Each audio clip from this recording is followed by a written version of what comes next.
For the past several years, Xbox pursued one of the boldest strategies in gaming history. They brought dozens of studios, they launched Game Pass as the centerpiece of their ecosystem, and they even expanded into PC and cloud gaming. And yet, at the same time, just this week, Xbox admitted to something that a lot of companies will not actually say. Our business is not healthy.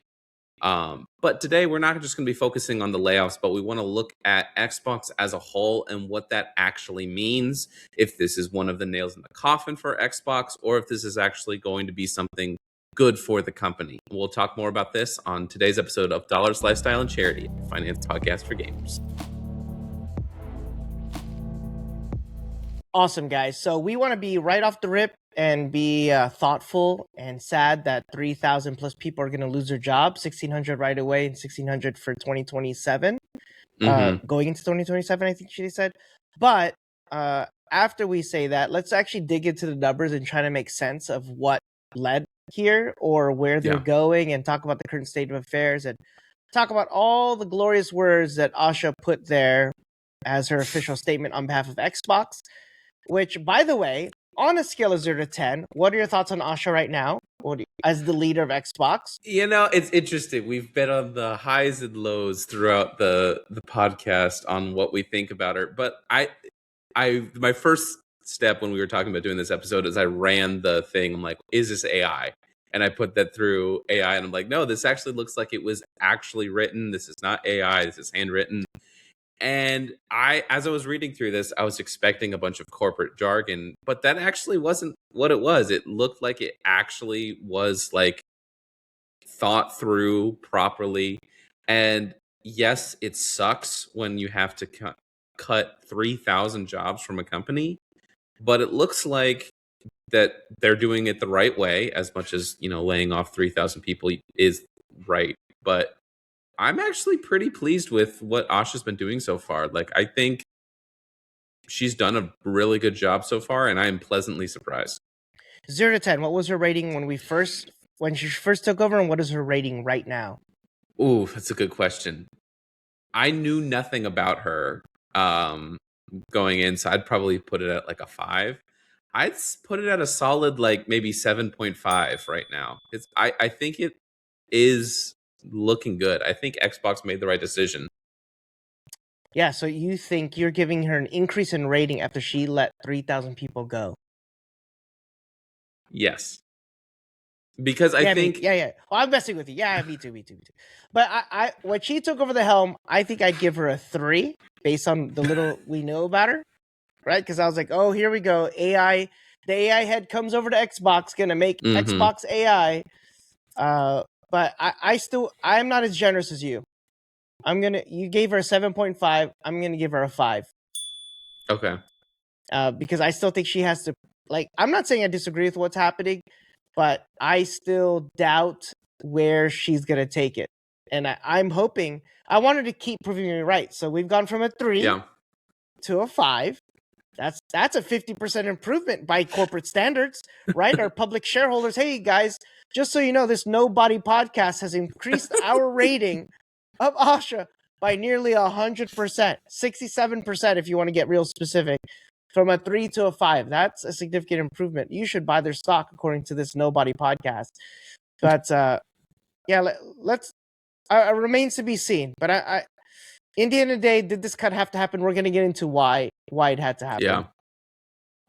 Yeah, I think it's interesting. I did want to ask, did you have the chance to read through the statement that they... I read it.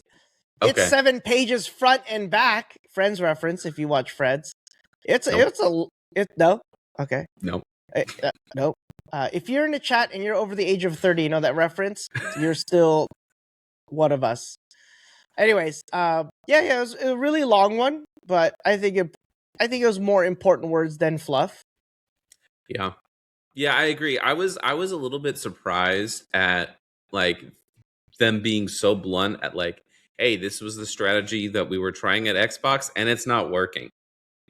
So we'll get into more of the details about why I think there's some specific things that I think is really good about it. But they admitted that what they're doing right now isn't working, and they're going to try to get get smaller so that they can build back up the right way. So I think overall it was a good level of just transparency of like, this is why we're doing it. It's not just corporate speak of we need to increase profits, so we're cutting these jobs. Like, they were actually very specific about why they're laying off people and what the purpose of it is, which I think is very good both for the company, the employees that are going to be sticking around, as well as the gamers. Well, what are the specific reasons? They're basically saying they're bloated. My impression is the answer is they were bloated, that they were just too big and too slow, and just too many people working there for the results that were coming out of the company. So basically one of the main things that they touched on was that they put a lot of money and bet heavily on Game Pass, and it required, because of the level of investment, the level of people they brought on, it required it to kind of have a meteoric growth. And we've talked about Game Pass on the podcast a number of times. Like, there is certainly a value proposition to be had for Game Pass, but it wasn't successful to the level that they needed it to be to justify the amount of investment that they had. Their focus was on establishing Game Pass, the multi-platform type of gaming, whether it's cloud gaming or PC Game Pass, Xbox, stuff like that. And they didn't specifically say that it failed or anything, because Game Pass is not going anywhere. But what they did say is they were expecting, and in order for the hires that they made, the type of investment they made, for it to work, they needed it to grow a lot faster than it did, and it hasn't been. So, which begs the question, like, were the expectations for Game Pass actually realistic or not? Which, maybe. But it looks like that they're paring it down to kind of try to build more reasonable going forward. Well, according to the analytics, Game Pass has 30 million users on it right now. So it started off in 2017 at 1 million. And I think what I wanted to compare it to, and I didn't even see it till now, I wanted to compare it to Netflix, because I think the reason why they bet on Game Pass is because of Netflix and what Netflix is doing. And Netflix right now has 326 million subscribers. So Game Pass is 10% the size of Netflix. And I think they wanted to climb. But I will tell you something that's interesting about Netflix. Netflix gaming, whatever, kind of sucks. And I think Netflix is still good at what they do. I've never enjoyed gaming on Netflix, and I've only tried it a few times, mostly because the stuff they have on there has zero interest in my mind. None of it looks like a real game I want to play. And do you really want to play on Netflix? Like, I already hate Netflix because of all the ads. Like, Netflix is ad ridden, and I don't enjoy. I'm afraid to play a game there because I feel like I'm gonna get an ad mid game. Like, that's mobile gaming fight. Trash. Yeah. Oh, we need to interrupt you with an ad. Like, get 30% health back by watching this quick ad. Ugh, mobile gaming, the scourge. but I got some surprising twists and turns for you on that one that you don't even know it's coming. But I was talking about King.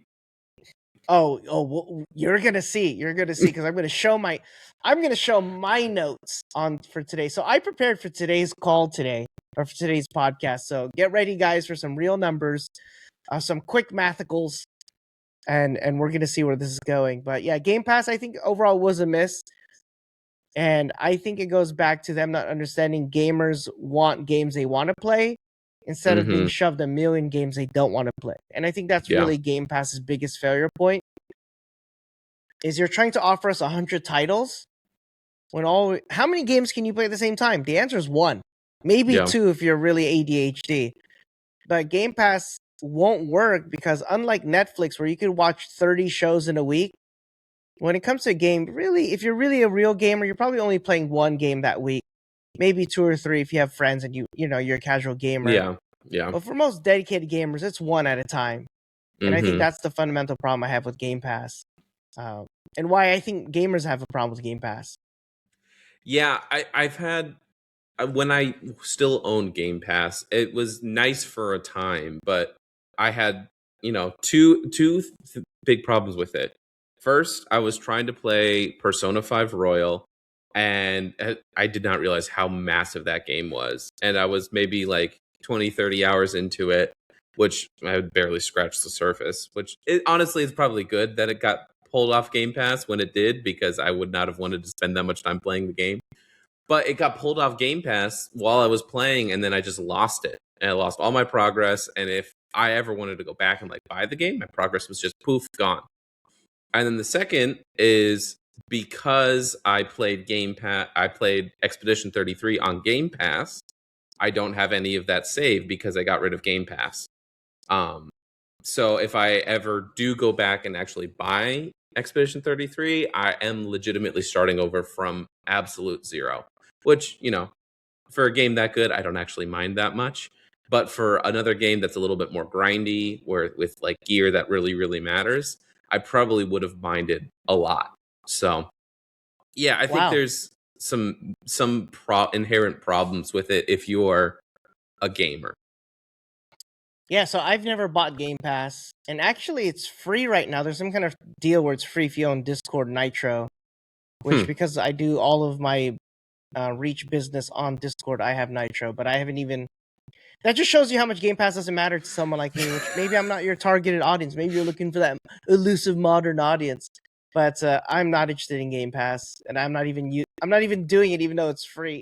It's like, would you do it if it's free? No, I wouldn't. Sorry. But I will do it if you sponsor this podcast and tell you how it's the greatest thing ever invented. #sellout. Yeah. Yeah, I think, it's interesting. But I think the other part that they talked about in the letter of like one of the failings of Xbox is all these acquisitions of the different studios, the buyouts of different studios, on top of the fact that like for half of these studios, when they bought them, they immediately pulled all the exclusivity from these studios, which is a really, really strange decision that they made. But they basically in the letter admit that like, hey, owning every studio for Xbox exclusive is not a realistic or affordable goal. And I think it makes a good shift from kind of the goal that the previous leaders of Xbox had of like buying all those studios and collecting them like the Infinity Stones, to being content with like what you have, focusing on the exclusive titles that you have, whether it be Halo or other things like that, and really pour the money into those existing franchises and make those games really, really good, instead of trying to collect a bunch of different things that put out crap. Well, it's funny you say that because we're going to show today my show notes of what I prepared for today's conversation. And Look let's at see that. if I It's can like we find know it. how to transition. Yeah, we do, but only if I know how to click the right button. Oh, it's this one. Share.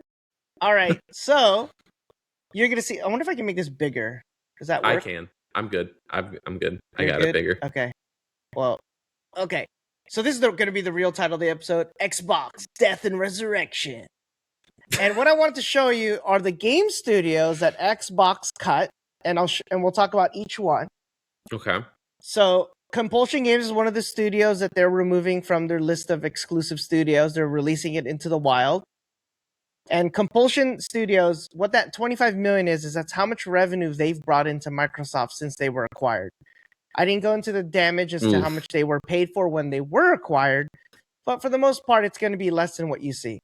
That's revenue or profit? That's gross revenue. Oof. Sorry, gross revenue. So they made 25 million. And so I took out the games I liked or really didn't like. So We Happy Few is a game I really liked. Came out in 2018. It was this dystopian English game. It's just so funny. The writing, the gameplay, super funny.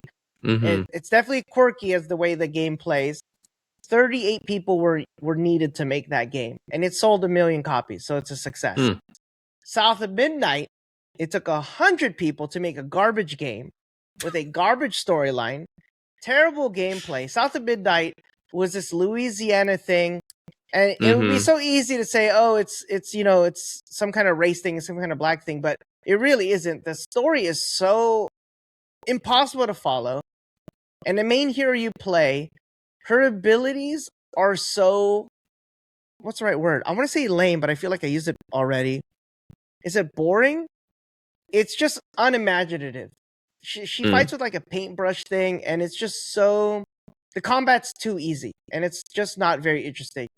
Anyways, they spent $100 million, so all the profit that they made from We Happy Few, they burned on South of Midnight, and so so their total revenue is right there, $25 million. So they were a loss in this case.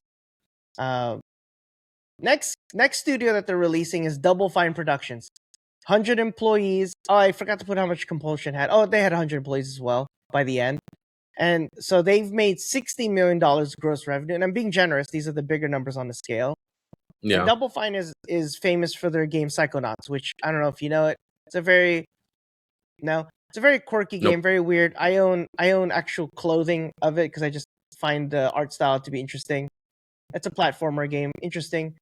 Next one, Ninja Theory, 100 employees. They made $40 million. So even though their name is Ninja Theory, they're known for the Hellblade series, which is more like Norse and Celtic in theme. And it's that lady Sanoa, and she's just like a woman hero. So this game's cool. I'm sure it's also sold millions of copies. I thought I remember hearing those games did well. Yeah, she has a third one coming out soon. I think it's at the trilogy level, and it's just her journey as a Celtic warrior. I've never played the game myself, Celtic. But did I say Celtic? Celtic? You did. Okay. Yeah. So she's from Boston. Sorry. Anyways, next one is Undead Labs, 110 employees. They've generated $50 million, and they've sold millions of copies to their State of Decay games. They've made many other games, but State of Decay is their most popular title. There's been at least 3 of them now. 2013. But that was before they got bought out by State of Decay. Was before they got bought out by Xbox, right? Oh, so I missed that. I didn't check that. I didn't check the date of their acquisition. Oopsie on research. See, this is why I put the show docs together. Yeah. Anyway, moving on. Then we have Arcane. This is so Arcane remains. No, Arcane was also spin out. There was 5 studios. So 1, 2, 3, yeah. So Arcane, this is a surprising one. Sorry, this is what I meant by it. I'm surprised Arcane's letting these bad boys go. But Arcane, 260 employees in Lyon, France. They had an awesome division, but after the Redfall fail, that one got shut down. But they've made $450 million in a time they were at Microsoft. Actually, I take it back. That number is supposed to be post-acquisition, so we're good. My number still stands. Back above, this $50 million, but your State of Decay, that's the part I'm not sure about. You're right. Yeah. The one crazy thing is they made Prey. Dishonored is very, very well known, very cool game, stealth game. Everyone should know it if you're a real gamer. Prey is a way more less popular game, but still sold 1 million copies. A very good game. What a storyline. Prey is one of those games where I was like, what's the real ending? And like you really want the real ending to be the real ending, and it's not what you think. Deathloop, a very smart game. 2021. It's a very interesting take on a shooter game where as you're playing, someone can invade. A lot of invasions from other PvP players. Very smart game. Very, very smart story. And then there's Redfall. Yeah, gosh. Redfall was the boring game. A vampire game that somehow they forgot how to make fun happen. And I don't know how you did that. You make Dishonored, you made Prey, you make Deathloop. It's how wild, did you man. make Redfall? It's so boring. I remember when glitchy. This game was tell me. It's wild. When this game was supposed to come out, I'm not into vampire games or anything like that, but I remember like the hype was so high because there hadn't been much news, and then people got hands on like the beta and the demos and stuff, and they're like, this game sucks. Like, and Arcane's a well-known studio. Like, they should know how to put out a good game, which we'll get into this in a minute, but like, I think this is what happens when you have 1 million people that people are reporting. One person reports to this person, who reports to the next person, who reports to the next person. And there's such a long line of management that you forget how to actually make a fun game. It is shocking how bad Redfall is as a game, and how boring the gameplay is and how not fun it is. It's actually pretty shocking. Like I just with such a strong resume, those three before you alone are pretty strong. Who in the QA department didn't have the courage to say this game actually is super bad, or didn't get listened to? All right, so let's move on to the big boys in the room. These are the studios that are gonna remain. I think they're later in the show notes, so we could skip this if you want to talk about it later. Where do you want to talk about King later? We can talk about it now. All Yeah, right, we so can just move it around a little bit. King are the makers of Candy Crush, the mobile game. They make a bunch of mobile games. They make $1 billion a year in the mobile gaming market. Wild, man. That I cannot believe the mobile gaming community. You guys kill me. I can't.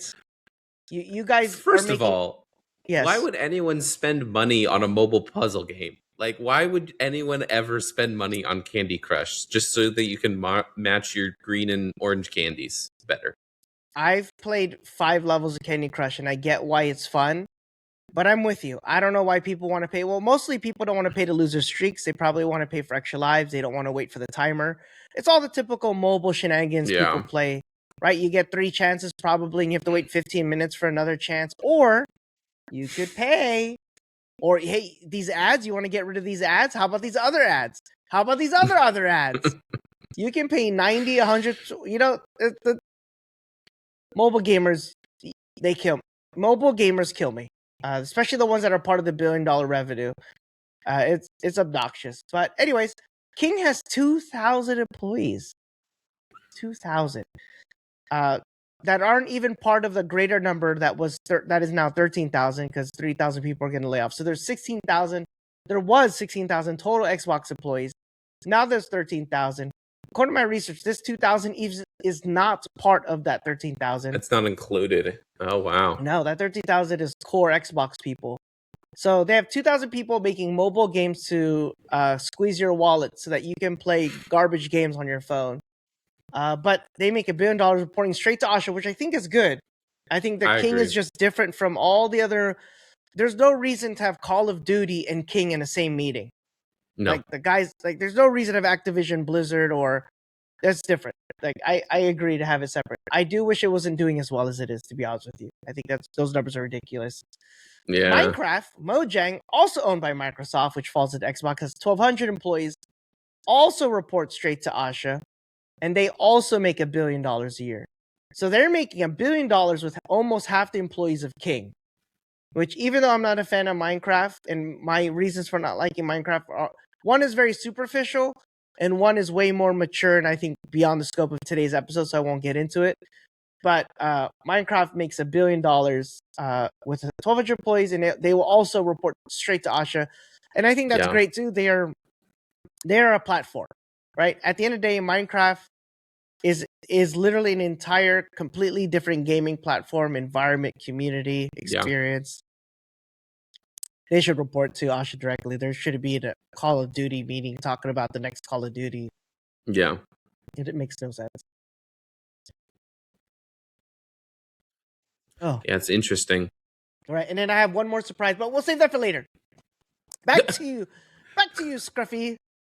Yeah, it's interesting to see. Like, they're definitely trimming the fat and keeping the things that are very much working.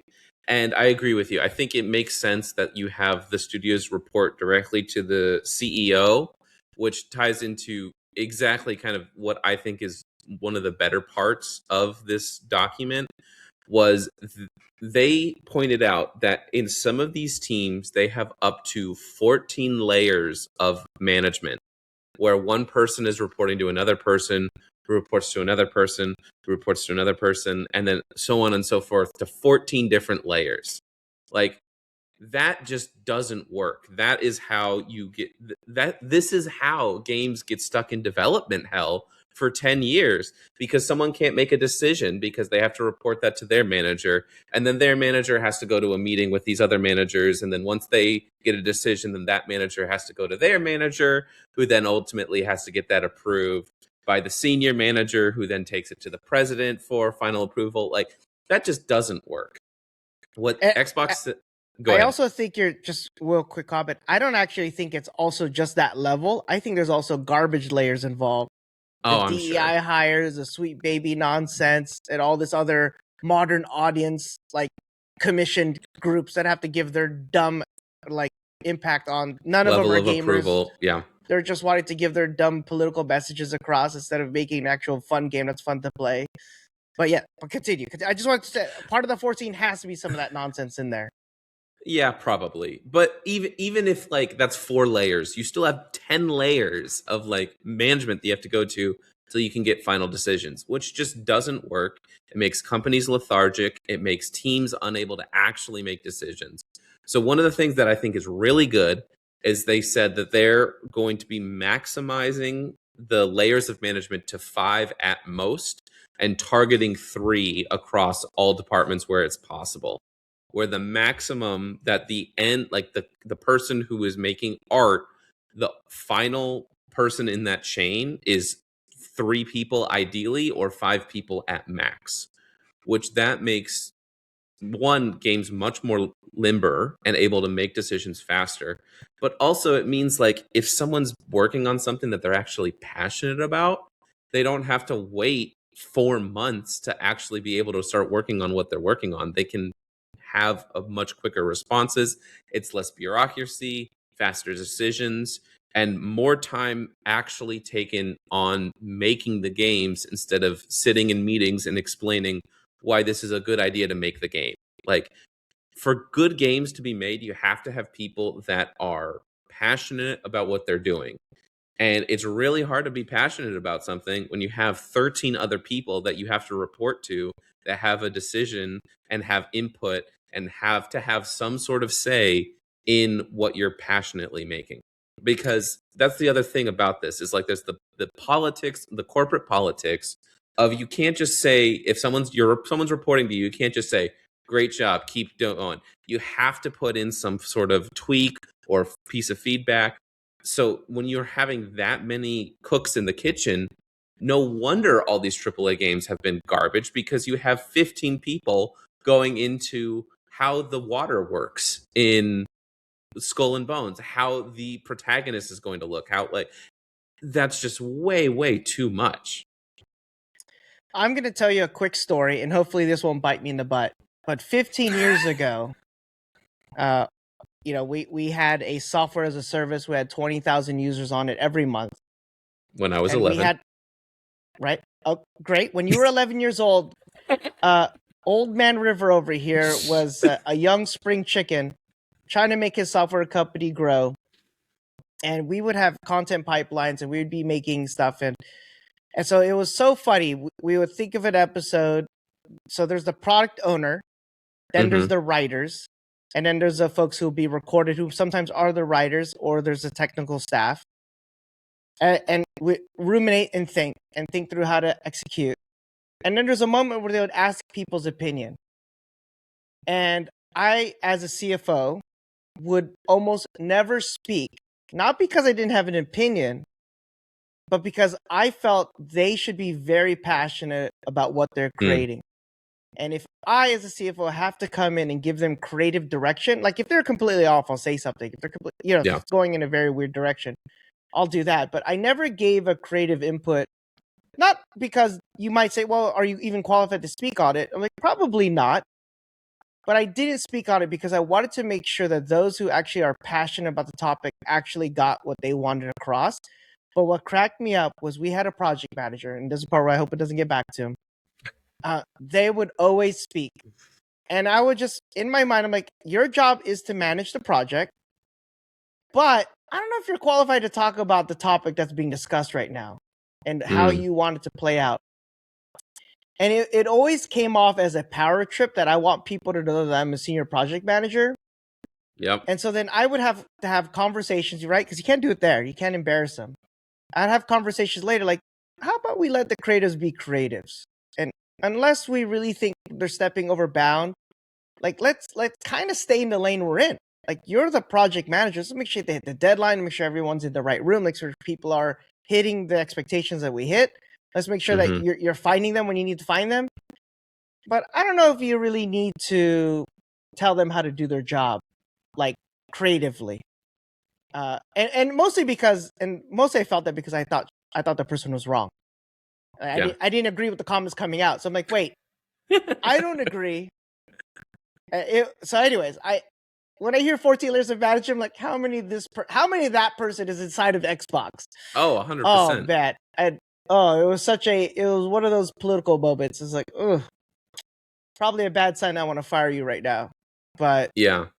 Well, I kind of hopefully, do. yeah. Yeah.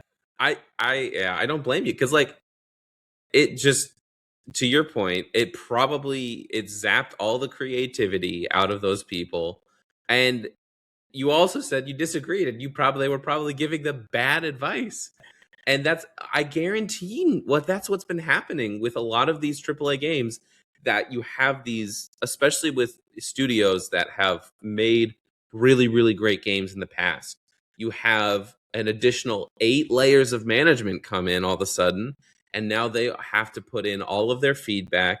And instead of a studio being able to make a game that they're very passionate about, they make a game that they were passionate about, but that now ticks every single box from 8 million managers that have to have their hand in the pie.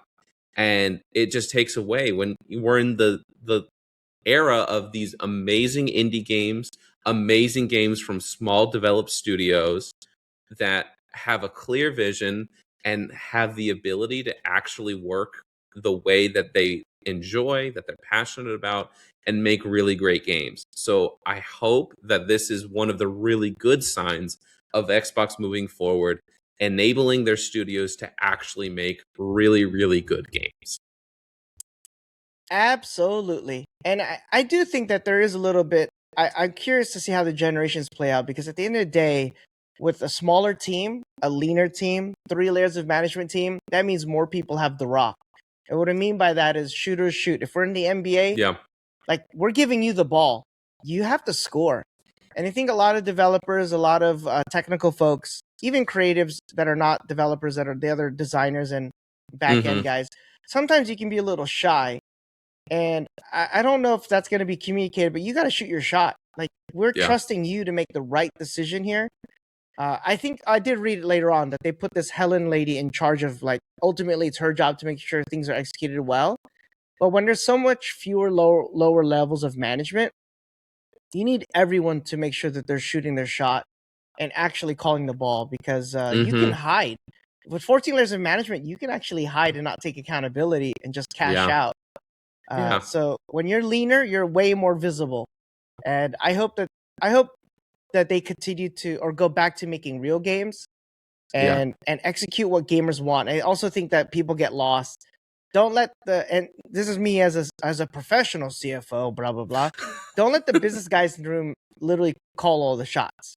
Yeah. There has to be a certain level of creative integrity to say no. Like, what you're saying probably would sell 10 more copies, but it doesn't actually ring true to what the game we're making. And Yeah. I think those are the tougher conversations, because we want to make a profit. We're a public company. We have shareholders to answer to.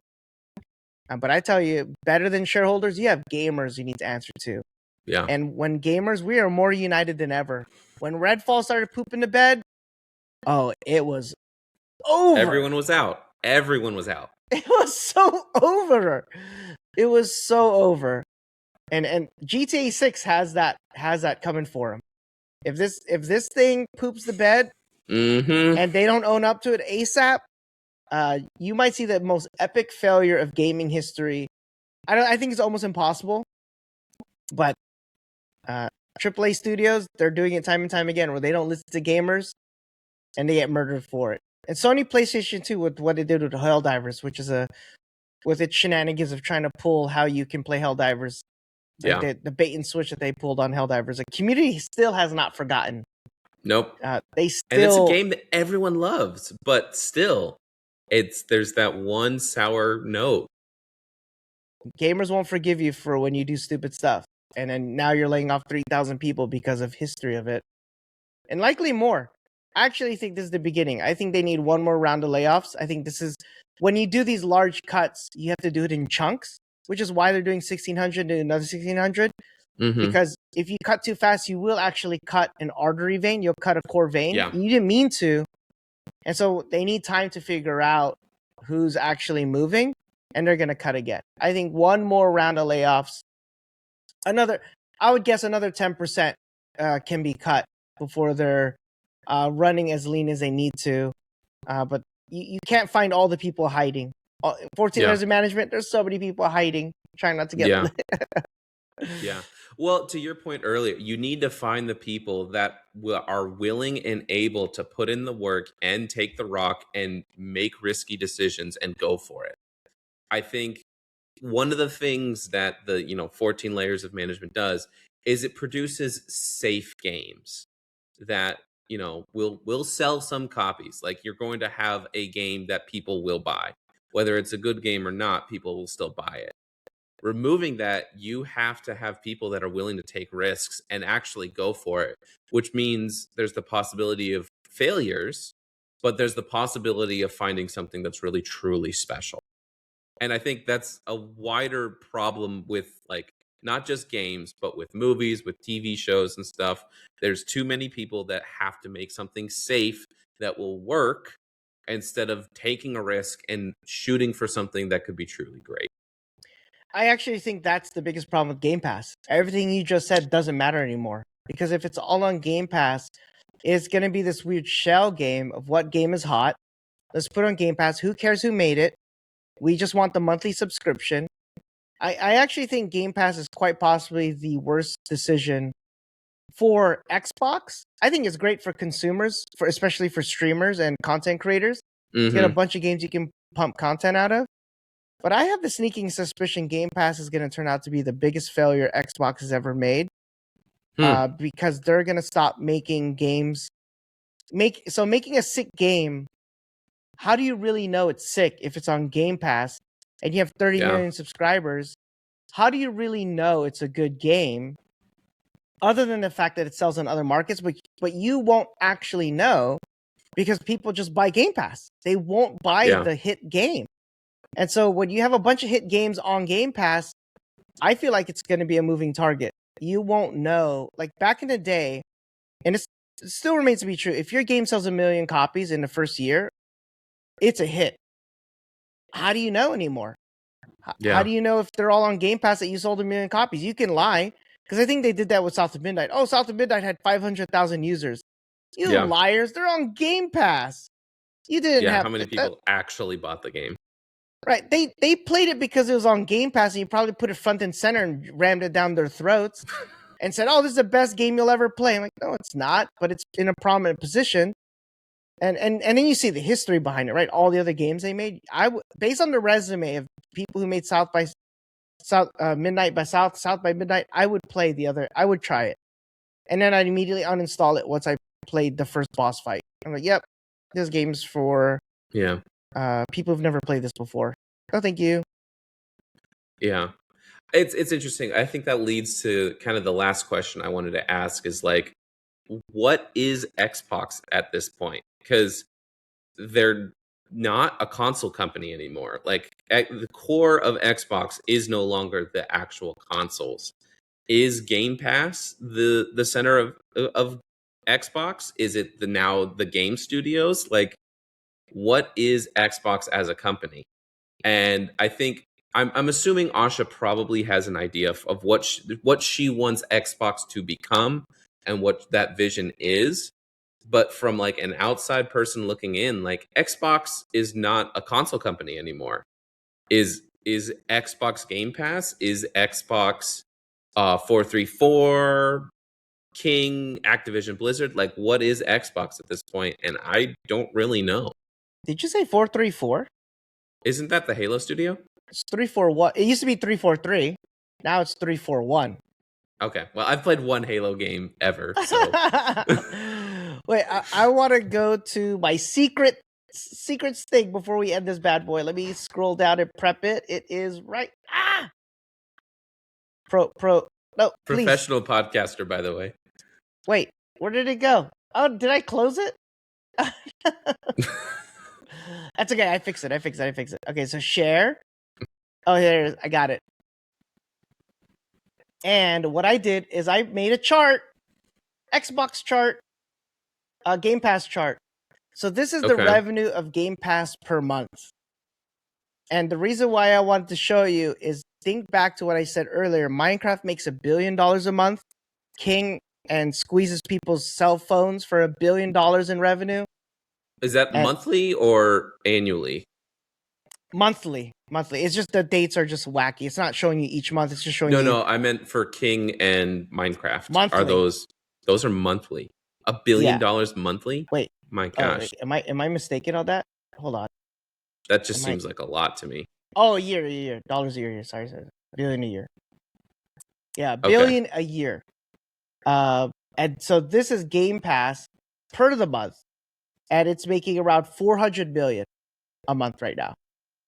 And but think about all the effort that goes into, like King and Mojang, are making more money than everything Xbox is doing with all of its employees. 13,000 employees, and what you're doing with 2,000 employees. So, from an investor standpoint, you might think there's a long way to grow.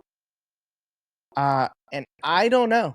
I think that this is where it's at. I don't think you're gonna. It'll be interesting to see a year from now that you're expecting this number to grow how much higher. You want it to go to 800 million a month. You want to double your users. Like how compelling can Game Pass be? It's $23 a month right now. How much more compelling can it be to garner twice the users? And I think that's my problem with Game Pass. I'm not seeing it. It doesn't make mathematical sense to me that they're going to release Halo 14, the newest Halo, and then people are going to run to Game Pass. Yeah. For how you think they're going to stay a long time? I think they might come to play that game because the problem is the price of the games are destroying this entire conversation. Halo is probably the next Halo's could probably cost you $80, $100, or I could play Game Pass for 1 month, beat it, and then leave Game Pass. And so what are you left with? You're left with a game that no one's buying, and then you have Game Pass that sold a 1 month subscription. I think dark days are ahead. I don't believe in Game Pass. I guess the biggest thing is I don't believe in Game Pass right now. I don't believe. And that's because of the way I game and the fact that I've never owned Game Pass in its entire history. And that makes me wonder if I don't need it, and I've been gaming probably the last 8 years, and I didn't need Game Pass, and I still don't need Game Pass. Yeah. Who the heck needs Game Pass? Is it the modern audience? Is Game Pass for the modern audience? The elusive modern audience. Yeah, I don't know. It's interesting. I think I'm sure that there is a vision of where Xbox is going to, but they're making good positive changes. I think these are all good changes for Xbox. But my question is just like, what is the final destination? What does like a successful Xbox look like? And I don't actually know. So I'd love to hear what you guys think, what you think about, like, is this a good decision? Is this a good reset? Are you optimistic for what Xbox has to come? Or are you kind of just, you're laying off people to try to make more money? I don't know. I don't think that's what it is, but I think a lot of people will see that as Xbox lays off 3,000 people, and a lot of people see it as a cash grab, when I don't actually think that's what they're doing. But that's immediately what will go off in people's heads when you see a layoff of that magnitude. Oh, before we go, fun time. What are we doing for stock? Oh gosh. Who's it gonna be? I was not prepared for this. Excellent. Did I tell you about IONQ already? I think I did. You did. I think I bought it. I think it went through when he told me there was like a government holiday. Let me see. Name someone else. Name another one.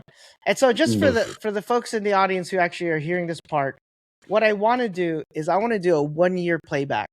Every stock we bought 1 year later, how's it going? And part of this is that I'm doing the dumb investments so that you could see that even when you're investing poorly, hopefully I'm still making money. And that's the real hope. Meanwhile, you're getting the advice from an actual financial advisor, but sure, that's fine. But do you own Caterpillar yet? No. Oh, by Caterpillar. I love Caterpillar. That's a great company. All right. Caterpillar doing it. What's their thingy? Their ticker CAT, symbol. cat. Oh, meow meows. What the heck? Dude, they're 900 a share. Okay, the last time I bought it for a client, it was 490 a share. So I can only buy one share for doing 1,000 per whatever. I usually don't care and I just buy it, but I need to see the stock price. Are you sure? Are you kidding me right now? It's 1,000 a share. How am I buying at the peak or something? What are you doing? What am I doing? Oh my god, I'm at the peak. I do have a client that's up like 500% since from where we bought it. So It literally peaked. You want me to buy top of the mountain, and you think it's going to keep going higher? I don't see a reason why they're going to stop. They look like a really solid company. They have a great leadership structure. They have a really good business plan. Like, yes, it's going to go down. That's just how companies work. But long term, I still like it. I bought one share of this stock. Whew. I hate buying at the peak. That is something. But dollar cost averaging, mathematically, that was still the right decision. Technically, maybe, but we'll check back a year from now. And as we get closer to a year of the stocks, we'll do a quick 1 year look back. And there's some juicy ones. Cough cough Nvidia, and yeah, Nvidia's was a good time. Okay, well that's it. That's it for today's episode. All right. This has been Dollars, Lifestyle, and Charity, a finance podcast for gamers. We'll see you next time. Bye.